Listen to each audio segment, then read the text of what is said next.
interaksi terbaik yang kita bisa lakukan di dalam kita menjalani Ramadan adalah interaksi kita bersama dengan Al-Quran di bulan Ramadan. Makanya kemudian target harus dibuat berapa kali kita mengkhatamkan.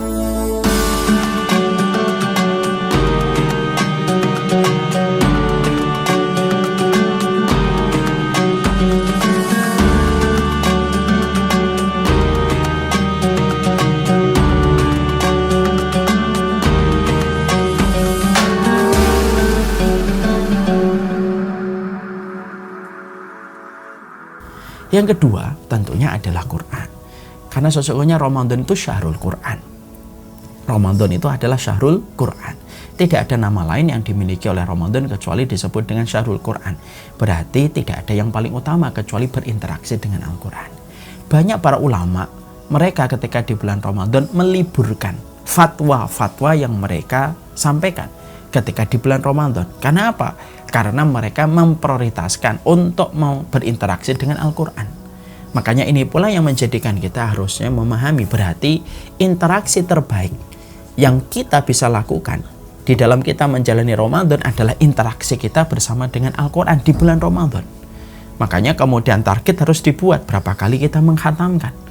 Dan itu kemudian harus disiplin dengan target yang kita buat. Jangan sampai semua aktivitas, semua perbuatan yang kita dapatkan ketika melewati Ramadan menjadikan kita lupa dengan target yang telah kita tetapkan.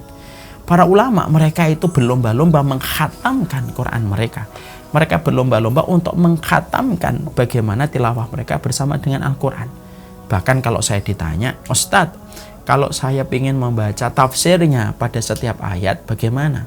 Kalau kemudian di bulan Ramadan mungkin lebih fokus untuk tilawah saja. Adapun ingin membaca tafsirnya, ingin membaca artinya, silahkan lakukan di luar bulan Ramadan. Tapi ketika di bulan Ramadan, fokus hanya untuk tilawah saja. Bahkan itu kita tambahkan ketika kita di bulan, pada 10 hari yang terakhir di bulan Ramadan. Tentunya, kenapa? Karena 10 hari di bulan Ramadan itu semakin besar keutamaan yang dimiliki. Kita harus paham ya, 10 hari yang pertama beda dengan 10 hari yang kedua. 10 hari yang kedua berbeda dengan 10 hari yang ketiga. Semakin mendekati garis finishnya, semakin besar keutamaan yang dimiliki oleh Ramadan itu. Dan tidak ada amalan yang paling difahami oleh para ulama terdahulu, kecuali amal yang paling difahami oleh para ulama adalah interaksi mereka di dalam tilawatul Quran. Quran itu membedakan antara hati yang bersih dan hati yang kotor. Makanya Utsman bin Affan itu menyampaikan, Lama tahurat qulubukum lama syabiat min kalami rabbikum. Kalau hati manusia itu bersih, maka dia tidak akan pernah kenyang.